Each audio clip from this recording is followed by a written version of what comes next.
I did want to talk about the Destiny situation very briefly.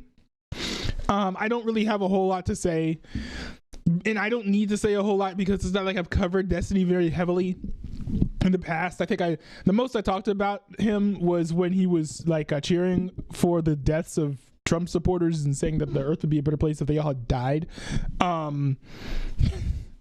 Which was like when I stopped watching him. I had watched him for a little bit, especially during his like Israel and Palestine arc, because he did a lot of research on Israel and Palestine, which I felt like not a whole lot of people who were participating in Israel and Palestine discourse were doing. And of course, I really respected that because, a lot of people were just shooting from the hip, not really knowing what they were talking about. I found that kind of annoying.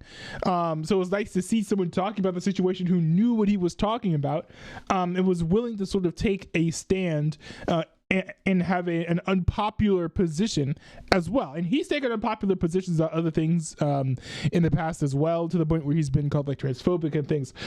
So I sort of appreciated his willingness to go against the grain. So one of the things I liked about him also, him being someone on the left who was willing to give the benefit of the doubt to some people on the left and some people on the right as well. That's actually part of the reason why when he was calling for the death of Trump supporters, essentially, I stopped watching him, was because he sort of like outgrew his usefulness to me.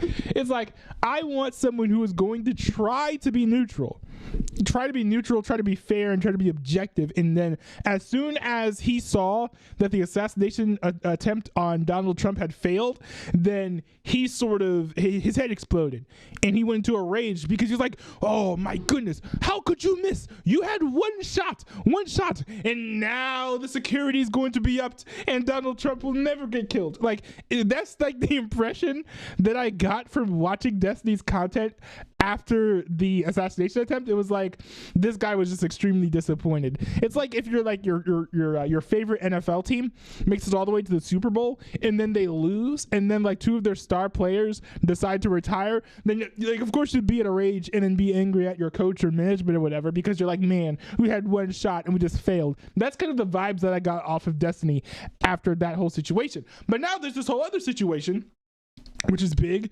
and even worse. And I'll be, family friendly and appropriate as much as I can be when it comes to this whole situation. But essentially it boils down to Destiny secretly leaking certain interactions that he was having with various female content creators, and then leaking them to other people. And the content was of a very, I guess, sensitive nature. And so he's running around leaking all this stuff to various people, and I guess he's trying to get people to interact with him, and so he's sort of like using that content to woo them, bragging about his prowess and the things that he's capable of physically. But it's wild, it's crazy, but it left the victims of this very distraught, because there are rules to this, right? There are rules. There are laws, like you can't leak stuff like that without the other person's consent. And some of these people, I think, didn't even know that they were being recorded. Some people did know they were being recorded, but didn't want the content to be sent to other people. And Destiny has done this with multiple people, I believe. That's the impression that I get. It's just very, very slimy, very, very snaky. And it's sort of, it's one thing to stop watching someone because they have bad political takes, or stop watching someone because they've said hypocritical things, or I don't know, you're just like, I can't get down with that, or you're not interesting anymore. Like I like Jordan Peterson, but I don't watch him anymore because his content isn't as interesting to me anymore. That's different than actively doing bad things to people and like doing emotional manipulation, emotional abuse, those types of things.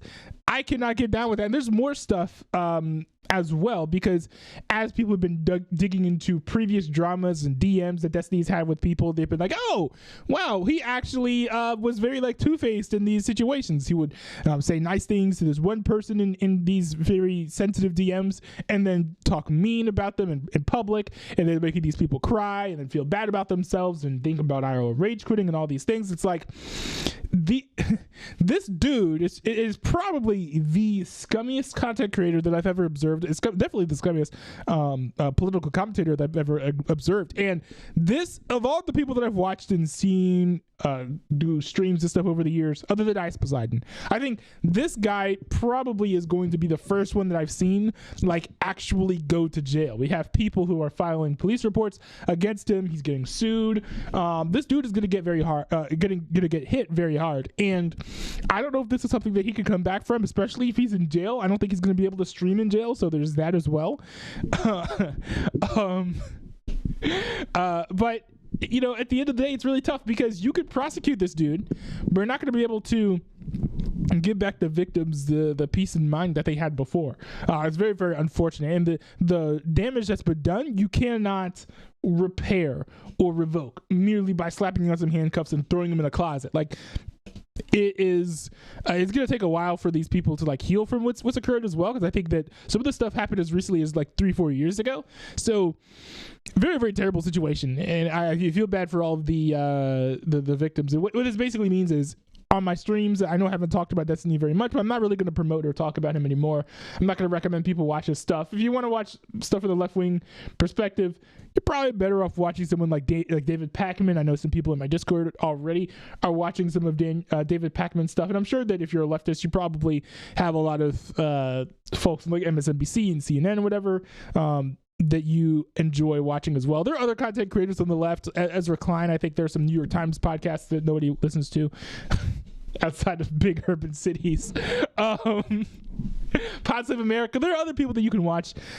Just don't go to Destiny anymore for your content, because he seems like a scummy dude. I don't think that his stuff is worth supporting, even with the view. You know, if you want to peek in here and there, see how he crashes out when he returns in February. He says he's going to return to streaming in February.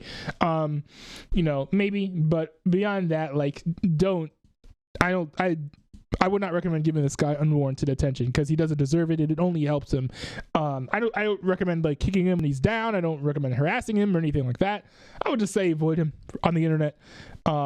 You know, because he's a bad dude. Bad news. His community has definitely gone off the cliff. His community has been justifying this behavior in a way that's been despicable as well. So avoid them all at all costs. That's what I would say.